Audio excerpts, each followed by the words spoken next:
महादेवी च विद्महे विष्णुपत्नी च धीमहि तन्नो लक्ष्मीः प्रचोदयात्।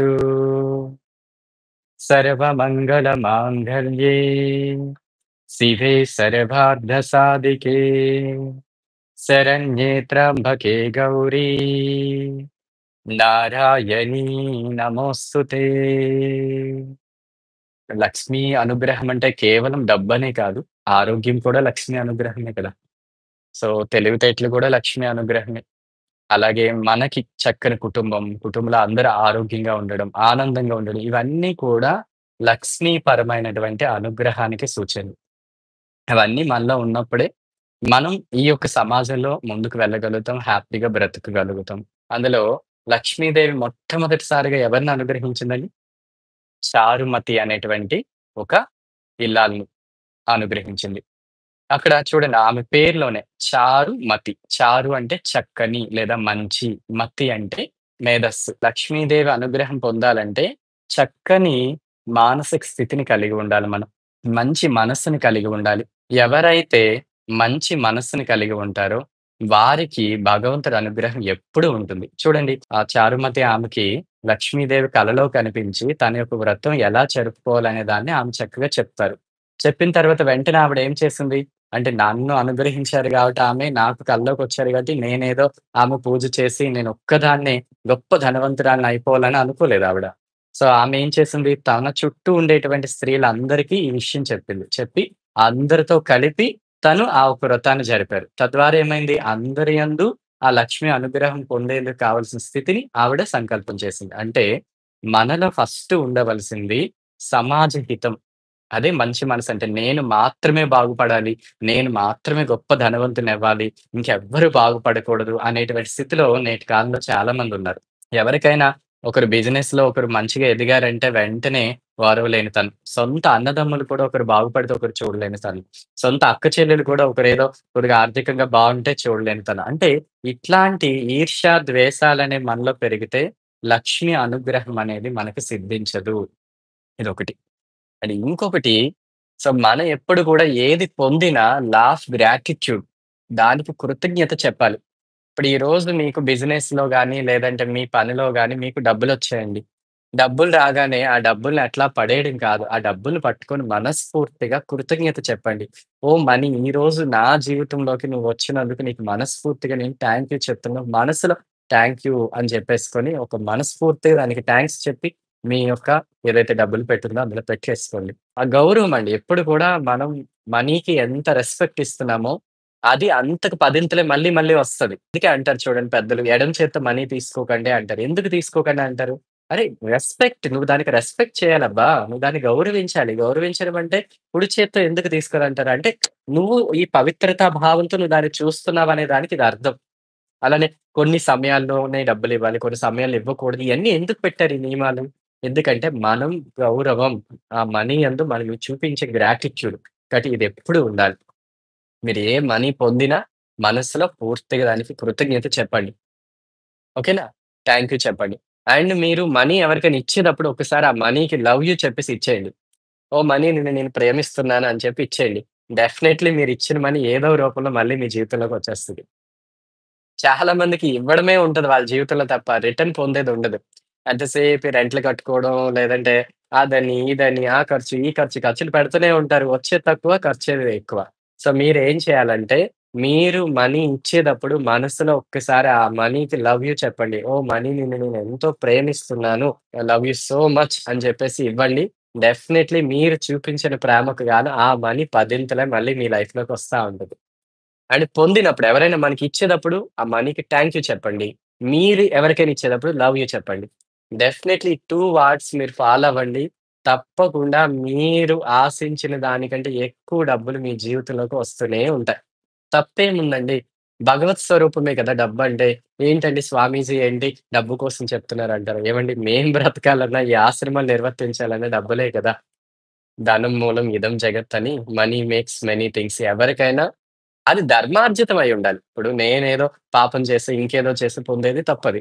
నేను నా దగ్గరుండే విద్యను 10 మందికి పంచి గురుదక్షిణగా నేను స్వీకరించేది తప్పెందుకవుతుంది? అలానే మీరు కూడా మీ యొక్క వృత్తిలో, మీ యొక్క ఉద్యోగంలో మీరు పొందేది తప్పు కాదు. సో, మన అవసరాలు తీరాలి గదా! సో, కాబట్టి ధార్మికంగా, ధర్మంగా ఒకరు బాధపడకుండా, ఒకరు మనకి డబ్బులిచ్చేటప్పుడు బాధపడుతూ ఇచ్చేటట్టుగా కాకుండా, హ్యాపీగా ఇచ్చేటట్టుగా అలా మీరు చేసేది ఎప్పుడు కూడా అది తప్పు కాదు. మీరెంత సంపాదించినా కూడా. అదే ఒకరు బాధపడుతూ ఇబ్బంది పడుతూ మనకిచ్చేటప్పుడు ఏడుస్తూ చూడండి అందుకే మన శాస్త్రాలు ఈ వడ్డీ వ్యాపారాన్ని అన్ని మతాలు ఖండించాయి. ఖురాన్‌లో అయితే దీనికోసం చాలా ప్రస్తావన ఉంటది. వడ్డీ వ్యాపారం చేయొద్దంటారు. ఎందుకంటే మీరు వడ్డీ వ్యాపారం చేస్తే వాడిచ్చేటప్పుడు ఎప్పుడు హ్యాపీ మూడ్‌లో ఇవ్వడు. వాడు ఎంత రూ. 100 ఇచ్చినా గూడా హ్యాపీ మూడ్‌లో ఇవ్వడు. ఆడు ఏడుస్తూనో, ఆ వడ్డీ కట్టేటప్పుడో, లేదంటే ఇబ్బంది పడుతూనో, మనసులో మిమ్మల్ని తిట్టుకుంటూనో ఇస్తాడు. అలా నెగెటివ్ ఎమోషన్‌తో మీ దగ్గరికి ఆ మనీ వస్తే, అది మీ దగ్గర ఎక్కువ కాలం ఉండదు. ఏదో ఒక రూపంలో మీకు వ్యాధి వచ్చో, ఇంకొక బాధ వచ్చో, ఇంకోటో వెళ్ళిపోతదండి. సో, ఎవరైతే హ్యాపీగా ఎంత ఆనందంగా మీకు డబ్బులిస్తారో, అది మీ దగ్గర స్థిరంగా ఉంటది. ఒక వ్యక్తి బాధపడుతూ, దుఃఖపడుతూ, మనల్ని మనసులో వాడు తిట్టుకుంటూ ఇచ్చాడంటే, అది మన దగ్గర ఉండదండి.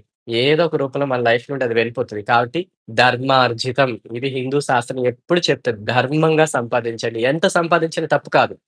అధర్మంగా ఒక వ్యక్తిని బాధపెట్టి, హింస పెట్టి, వాడి మనసుని ఇబ్బంది పెట్టి మీరు చేసే డబ్బు అది మీ దగ్గర శాశ్వతంగా ఉండదు. గుర్తుపెట్టుకొని. ఈ 2 విషయాలు గుర్తుపెట్టుకోండి. ఓకేనండి. కాబట్టి సో, డబ్బనేది మంచిదే. అది లక్ష్మీ స్వరూపం కదా! అమ్మవారే. మరి ఆవిడ తప్పైతే దీనికి ఒక పెద్ద పండగ పెట్టి ఇన్ని రకాల ఏర్పాట్లెందుకు? తప్పనేమీ కాదు. కానీ చాలా మంది ఆలోచన భావాలు ఎలా ఉంటాయంటే ముఖ్యంగా మిడిల్ క్లాస్‌లో ఉన్నవాళ్ళు చాలామంది డబ్బున్న వాళ్ళందరూ చెడ్డోళ్ళని, ఆళ్ళందరూ ఏదో అక్రమాలు చేసి, అన్యాయాలు చేసి సంపాదించారని వాళ్ళందరూ తిట్టుకుంటూ ఉంటారు. ఏమంటే అందరూ అలా చేస్తారని కాదు గదా! కొంతమంది ఎంత డబ్బున్నా అంతే వాటిని గౌరవిస్తూ ఉంటారు. ఆ డబ్బుతో ఎన్నో ధార్మిక పనులు కూడా చేస్తూ ఉంటారు. అలాంటి వాళ్ళు కూడా చాలా మందున్నారు. అందరిని మనీ ఉంటే చెడ్డవాళ్ళనే భావన ఎప్పుడు పెట్టుకోకండి. అలాంటి ఒక నెగెటివ్ ఎమోషన్ కూడా మీ జీవితంలోకి మనీ రాకుండా చేస్తది. అంటే ఆ విషయంలో ఎప్పుడు పాజిటివ్‌గా ఉండండి. ఎందుకంటే నీ దగ్గర ఉంటే కదా నువ్వు 10 మందికి పెట్టగలవు. నీ దగ్గర లేకపోతే నువ్వేం పెట్టగలవండి? ఇప్పుడు ఒక పెద్ద ఇండస్ట్రియలిస్ట్ ఉన్నాడండి. వాడికి చాలా పెద్ద పెద్ద ఇండస్ట్రీస్ ఉన్నాయి. వాడు ఎంతమందికి అక్కడ ఉద్యోగం ఇవ్వగలుగుతున్నాడు? ఎన్ని కుటుంబాలను వాడు పోషించగలుగుతున్నాడు వాడి ఎంప్లాయీస్‌కి? మరి వాడు మనకంటే గొప్ప పని చేస్తున్నట్టే కదా! వాడు చెడ్డోడు ఎలా అవుతాడు మరి ఆ విషయంలో? సరే వాడు ఏం చేస్తుండో పక్కన పెడితే ఎంతో మందిని పోషిస్తున్నాడు గదా! కాబట్టి ఇలా మనీ రిలేటెడ్ పర్సన్స్‌ని, రిలేటెడ్ యాక్టివిటీస్‌ని మనసులో నిందించడం అనే పని చేయొద్దు దయచేసి. సరే ఎవరి తప్పో, ఒప్పో భగవంతుడు చూసుకుంటాడు. ఎవరిని నిందించొద్దు దయచేసి. సో, మీ మనసులో ఎప్పుడు కూడా మీరు కూడా ఆ స్థితికి ఎదగాలి. 10 మందికి పెట్టే స్థాయిలో నేనుండాలి. 10 మందికి నేను అన్నం పెట్టే స్థాయిలో ఉండాలి. 10 మందికి నేను ఉపాధి ఇచ్చే స్థాయిలో ఉండాలి. ఎంతో మందికి నేను ఎంప్లాయ్‌మెంట్ ఇచ్చే స్థాయిలో ఉండాలని. ఈ విధంగా మీరు మనసులో సంకల్పం చేసుకోండి. డెఫినైట్‌లీ ఆ స్థాయికి మీరు ఎదుగుతారు. ఓకేనండి.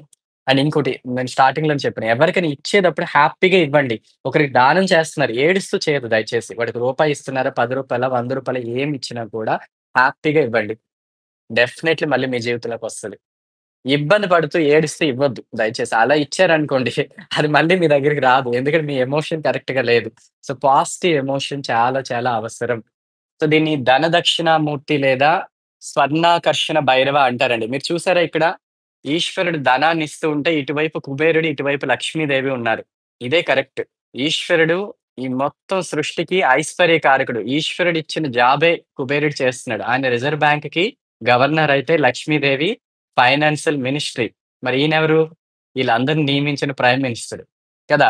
కాబట్టి మీరు ఎవరైతే వ్యాపారం చేస్తున్నారో మీరు డెఫినైట్‌లీ ఇలాంటి ఫోటో ఒకటి తీసుకోండి. మీరు గూగుల్‌లో ఒకసారి చేయండి.